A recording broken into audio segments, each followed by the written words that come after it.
بسم الله الرحمن الرحيم. عم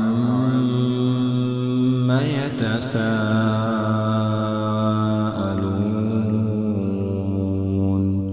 عن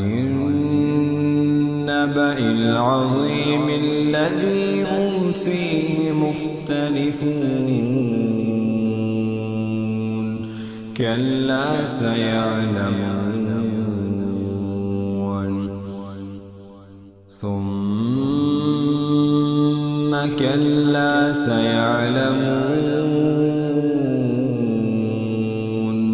ألم نجعل الأرض مهادا والجبال أوتادا وخلقناكم أزواجا وجعلنا نومكم سباتا وجعلنا الليل لباسا وجعلنا النهار معاشا وبنينا فوقكم سبعا شدادا وجعلنا سراجا وهاجا وأنزلنا من المعصرات ماء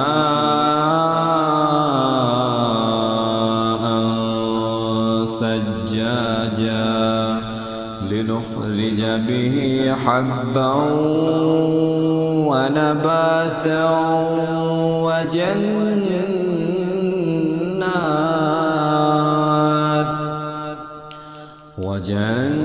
وجنات ألفافا إن يوم الفصل كان ميقاتا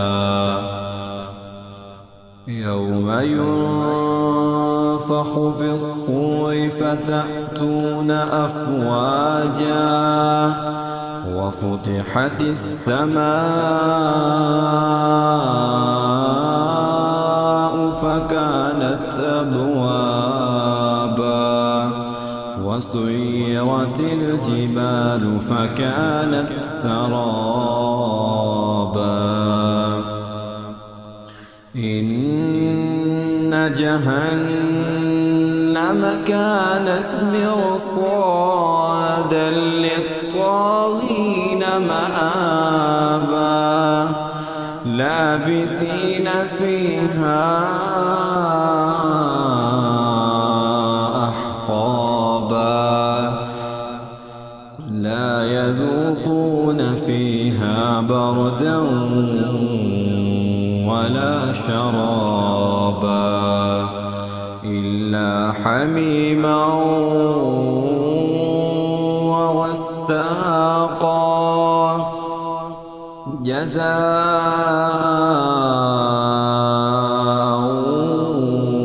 وفاقا إنهم كانوا لا يرجون حسابا وكذبوا بآياتنا كذابا وكل شيء أحصيناه كتابا فذوقوا فلن نزيدكم إلا عذابا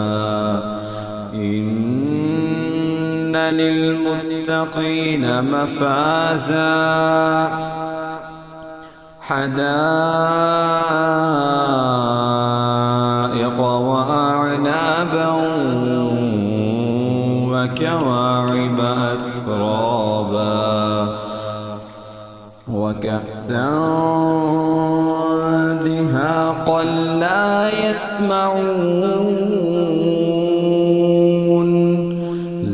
يسمعون فيها لغوا ولا كذابا جزاء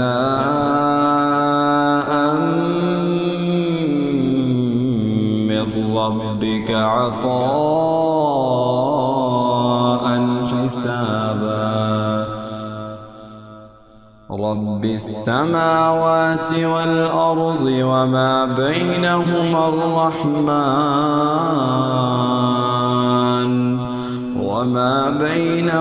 الرحمن لا يملكون منه خطابا يوم يقوم الروح والملائكة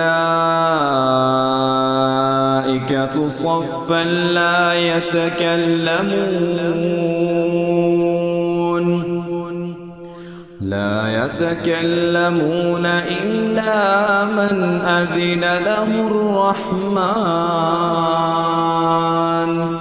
إلا من أذن له الرحمن وقال صوابا ذلك اليوم الحق فمن شاء اتخذ إلى ربه مآبا إنا أنذرناكم عذابا قريبا يوم ينظر المرء ما قدمت يداه ويقول الكافر يا ليتني كنت ترابا